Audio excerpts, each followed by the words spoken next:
चलिए जानते हैं आज की देश और दुनिया की सिलेक्टेड काम की और महत्वपूर्ण 50 बड़ी खबरों को सिर्फ 10 मिनट में। पर अभी तक आपने इस वीडियो को लाइक नहीं किया तो लाइक कर दीजिए। पीएम मोदी ने अयोध्या को दी 15,700 करोड़ की कई परियोजनाओं की सौगात। इस दौरान 6 वंदे भारत समेत 8 ट्रेनों को दिखाई हरी झंडी और 8 किलोमीटर का किया रोड शो। इसके अलावा महर्षि वाल्मीकि एयरपोर्ट और अयोध्या धाम रेलवे स्टेशन का भी किया उद्घाटन। बोले 22 जनवरी के ऐतिहासिक क्षण का इंतजार कर रही पूरी दुनिया, देशवासियों की तरह मैं भी हूँ बहुत उत्सुक।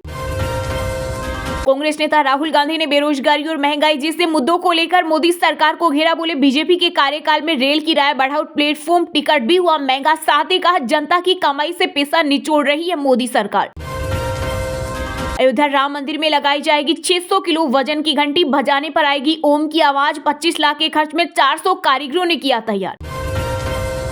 आर्टिकल 370 हमेशा के लिए चला गया। पीएम मोदी बोले जम्मू कश्मीर के लोग अपनी तकदीर लिखने को आजाद। विकसित भारत के लिए ज्ञान का फॉर्मूला भी दिया, जिसमें जी का मतलब गरीब, वाई का मतलब युवा, ए का मतलब अन्नदाता और एन का मतलब नारी शक्ति है।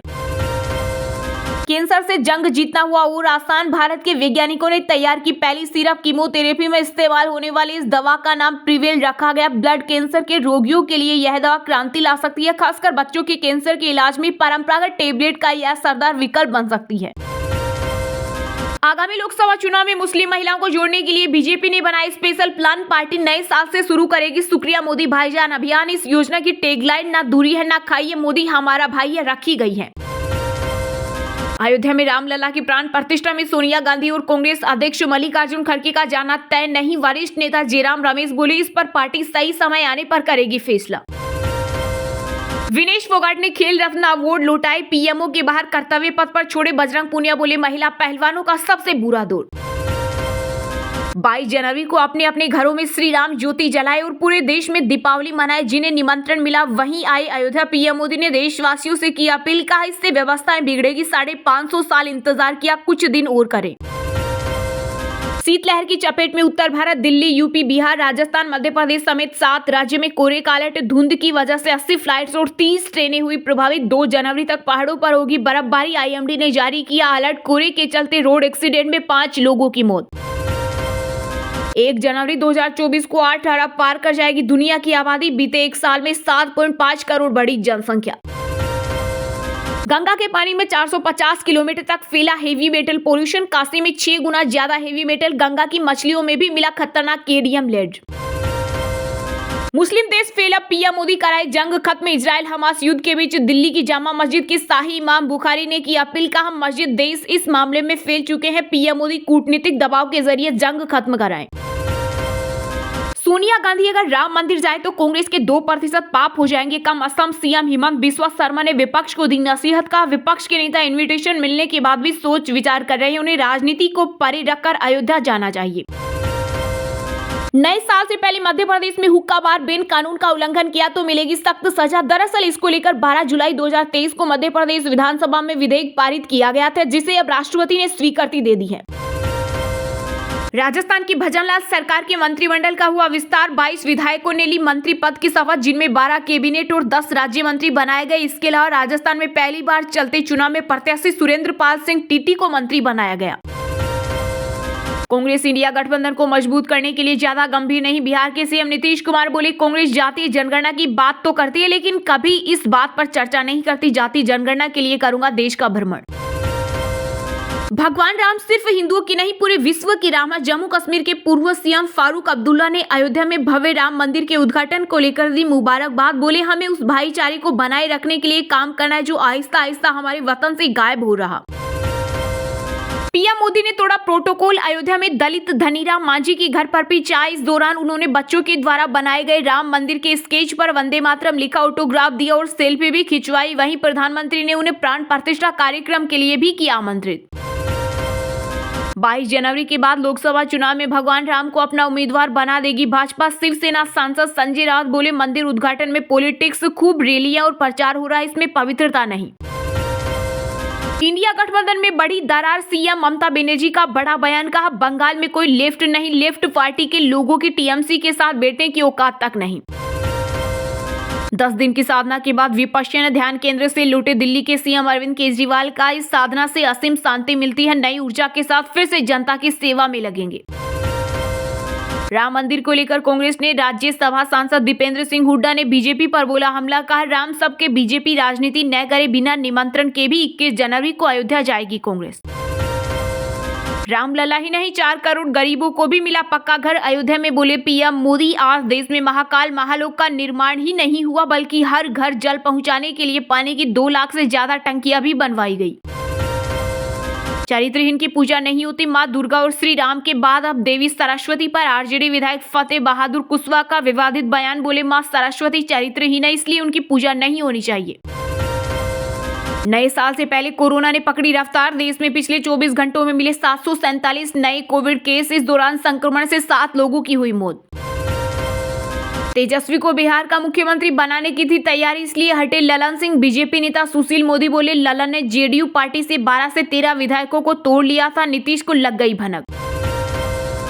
बिहार में बारिश कर सकती है नए साल का स्वागत, 13 जिलों में कोहरे का ऑरेंज अलर्ट, हवाई और रेल सेवा बुरी तरह से हुई प्रभावित। वहीं मौसम विभाग ने यूपी के कई जिलों में रेड अलर्ट किया जारी, लखनऊ समेत 40 जनपदों में 2 दिन छाएगा घना कोहरा। कांग्रेस नेता राहुल गांधी की भारत न्याय यात्रा पर केंद्रीय मंत्री अनुराग ठाकुर ने कसा तंज, कहा जो आपस में ही न्याय नहीं कर पा रहे तो यात्रा क्या करेंगे। समय और जगह बताए, हम पूछताछ करने आएंगे। जमीन घोटाले के मामले में 6 बार पेश नहीं हुई झारखंड के सीएम हेमंत सोरेन, तो ईडी ने भेजा 7वां नोटिस। 2 दिन टली हरियाणा में डॉक्टरों की हड़ताल, 1 जनवरी को गृह मंत्री अनिल विज से बैठक, उसके बाद लेंगे आगे का फैसला। अयोध्या में भगवान श्री राम की श्याम वर्ण की मूर्ति गर्भगृह में होगी स्थापित, काशी के कलश में भरे सरयू के जल से होगा भगवान श्री राम का जलाभिषेक। हो जाए सावधान, हरियाणा में अगर तोड़े ट्रैफिक रूल तो भरना होगा भारी जुर्माना, बिना हेलमेट के बाइक चलाने पर कटेगा ऑटोमेटिक चालान। मेरठ नगर निगम बोर्ड की मीटिंग में हुआ जबरदस्त हंगामा, भाजपा एमएलसी से हुई धक्का मुक्की, सदन से लेकर सड़क पर चले लात घुसे। रामनगरी में पीएम मोदी का जबरदस्त स्वागत, रोड शो में फूलों की बारिश, प्रधानमंत्री ने शेयर किया अयोध्या का स्पेशल वीडियो। चलिए अब जानते हैं जो आम आदमी के काम की और फायदेमंद खबरें हैं उनको विस्तार से। पर इससे पहले अभी तक आपने इस वीडियो को लाइक नहीं किया तो लाइक कर दीजिए। पीएम मोदी ने अयोध्या को दी 15,700 करोड़ की कई परियोजनाओं की सौगात, इस दौरान 6 वंदे भारत समेत 8 ट्रेनों को दिखाई हरी झंडी और 8 किलोमीटर का किया रोड शो। महर्षि वाल्मीकि एयरपोर्ट और अयोध्या धाम रेलवे स्टेशन का भी किया उद्घाटन, बोले 22 जनवरी के ऐतिहासिक क्षण का इंतजार कर रही पूरी दुनिया, देशवासियों की तरह मैं भी बहुत उत्सुक हूँ। जी हां, प्रधानमंत्री नरेंद्र मोदी ने अयोध्या में 15,700 करोड़ रुपए से अधिक की कई विकास परियोजनाओं का उद्घाटन और शिलान्यास किया। इस मौके पर पीएम मोदी ने एक कार्यक्रम को संबोधित भी किया। इस दौरान उन्होंने कहा कि आज पूरी दुनिया उत्सुकता के साथ 22 जनवरी के ऐतिहासिक क्षण का इंतजार कर रही है। ऐसे में अयोध्या वासियों में ये उत्साह और उमंग स्वाभाविक है। उन्होंने कहा भारत की मिट्टी के कण कण और भारत के जन जन का मैं पुजारी हूँ और मैं भी आपकी तरह उतना ही उत्सुक हूँ। इससे पहले पीएम मोदी ने 8 किलोमीटर लंबा रोड शो किया। इस दौरान लोगों ने उन पर फूल बरसाए। इसके बाद मोदी ने अयोध्या स्टेशन का लोकार्पण किया। इसके अलावा प्रधानमंत्री ने 6 वंदे भारत और 2 अमृत भारत ट्रेनों को भी हरी झंडी दिखाई। दरअसल मोदी तीसरी बार रामनगरी आए हैं। पहली बार वह 5 अगस्त 2020 को राम मंदिर भूमि पूजन में शामिल हुए थे। इसके बाद 23 अक्टूबर 2022 को दीपोत्सव में हिस्सा लिया था। अपने संबोधन के दौरान पीएम मोदी ने कहा आज अयोध्या में 15,000 करोड़ रुपए से अधिक के विकास कार्यों का शिलान्यास और लोकार्पण हुआ है। इंफ्रास्ट्रक्चर से जुड़े ये काम आधुनिक अयोध्या को देश के नक्शे पर फिर से गौरव के साथ स्थापित करेंगे। आज विकसित भारत के निर्माण को गति देने के अभियान को अयोध्या नगरी से नई ऊर्जा मिल रही है। पीएम मोदी ने आगे कहा कि एक समय था जब यही अयोध्या में रामलला टेंट में विराजमान थे। आज पक्का घर सिर्फ रामलला को ही नहीं बल्कि देश के 4 करोड़ गरीबों को भी मिला है। इसके अलावा प्रधानमंत्री ने कहा मैं भारत के 140 करोड़ देशवासियों से हाथ जोड़कर प्रार्थना कर रहा हूं कि 22 जनवरी को अयोध्या में भगवान राम विराजमान हो, तब राम ज्योति जलाएं और दीपावली मनाएं। कांग्रेस नेता राहुल गांधी ने बेरोजगारी और महंगाई जैसे मुद्दों को लेकर मोदी सरकार को घेरा, बोले बीजेपी के कार्यकाल में रेल किराया बढ़ा और प्लेटफॉर्म टिकट भी हुआ महंगा, साथ ही कहा जनता की कमाई से पैसा निचोड़ रही मोदी सरकार। जी हां, कांग्रेस लोकसभा चुनाव से पहले केंद्र की मोदी सरकार पर लगातार हमलावर है। राहुल गांधी ने बेरोजगारी और महंगाई जैसे मुद्दों पर मोदी सरकार को जमकर घेरा। उन्होंने सोशल मीडिया प्लेटफॉर्म एक्स पर ट्वीट करके रेलवे किराए और रसोई गैस की कीमतों को लेकर कटाक्ष किया। राहुल गांधी ने कहा कि भारतीय रेलवे ने हर वर्ग का किराया बढ़ा दिया है। किराया किराए में बुजुर्गों को मिलने वाली छूट को भी खत्म कर दिया है। प्लेटफॉर्म टिकट के भी दाम बढ़ा दिए गए हैं। उन्होंने मोदी सरकार से सवाल किया कि जनता की मेहनत की कमाई से निचोड़ा जा रहा है, यह पैसा कहां जा रहा है? भारत की जनता को क्या चाहिए? सस्ता गैस सिलेंडर और सुलभ रेल यात्रा, या फिर बीजेपी के तानाशाही राजा के साथ तस्वीर? राहुल गांधी ने रेलवे स्टेशन की फोटो शेयर की।